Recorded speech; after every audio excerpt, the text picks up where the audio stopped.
महामानव डॉक्टर बाबासाहेब आंबेडकर यांना अभिवादन करण्यासाठी भीम अनुयायी हे मुंबईमधल्या दादर इथल्या चैत्यभूमीवरती पोहोचलेले आहेत आणि मुंबई महानगरपालिकेकडून बाबासाहेबांच्या आठवणींना उजाळा देण्यासाठी छायाचित्रांचं प्रदर्शन देखील या ठिकाणी भरवण्यात आलंय। बाबासाहेबांनी महानगरपालिकेशी केलेले स्वहस्ताक्षरामधले पत्रव्यवहार, त्यांच्या पदवीमधील त्यांचे काही दुर्मिळ फोटो या सगळ्यांचं प्रदर्शन या ठिकाणी भरवण्यात आलेलं आहे।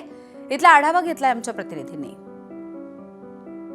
भारतरत्न डॉक्टर बाबासाहेब आंबेडकर यांची 135वी जयंती आहे आणि त्यामुळे आपण पाहतोय की बाबासाहेबांना अभिवादन करण्यासाठी अनेक अनुयायी जे आहेत ते चैत्यभूमीवरती दाखल होत असतात। मात्र याच अनुयायांना जे आहे ते बाबासाहेबांच्या संपूर्णपणे आठवणींचा एक उजाळा देण्याचा प्रयत्न जो आहे तो मुंबई महानगरपालिकेने केलेला आपल्याला पाहायला मिळतो आणि पाहतो आपण त्या ठिकाणी हे छायाचित्र प्रदर्शन जे आहे ते लावण्यात आलेलं आहे। मात्र या प्रदर्शनामध्ये आपल्याला काही महत्त्वाच्या बाबी ज्या आहेत ते पाहायला मिळेल। विशेषतः डॉक्टर बाबासाहेब आंबेडकर यांनी जे काही पत्रव्यवहार केलेले आहेत ते पत्रव्यवहारच्या संपूर्णपणे या आठवणी ज्या आहेत समोर लावलेल्या आहेत।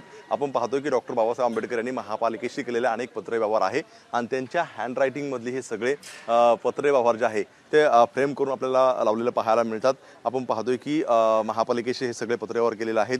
डॉक्टर बाबासाहेब आंबेडकर यांनी शासकीय मध्यवर्ती मुद्रणालयास काही पुस्तकांविषयी केलेल्या चौकशी संदर्भात सुद्धा हे पत्र जे आहे ते आपल्याला पाहायला मिळते की सरदार वल्लभभाई पटेल यांनी दिलेलं स्नेहभोजन प्रसंगी सुद्धा बाबासाहेब उपस्थित होते आणि संपूर्ण मंत्रिमंडळ जे आहे ते आपल्याला ठिकाणी पाहायला मिळते। अगदी हे सगळे दुर्मिळ फोटो जे आहेत ते या ठिकाणी लावलेले आहेत। जे बाबासाहेबांचे अनुयायी या ठिकाणी येत आहेत, त्यांना अभिवादन करतायत, त्याचसोबत ही दुर्मिळ छायाचित्र त्यांचा पत्रव्यवहार सुद्धा जे आहे ते या ठिकाणी पाहायला मिळतात। त्यामुळे महापालिकेने त्यांच्या आठवणींना एक उजाळा दिला आपल्याला पाहायला मिळतोय। कॅमेरामन अजित कदम, सरजने एबीपी माझा, मुंबई।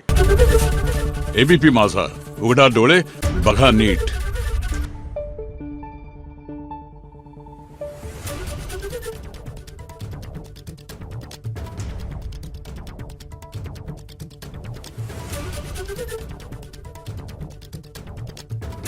Thank you.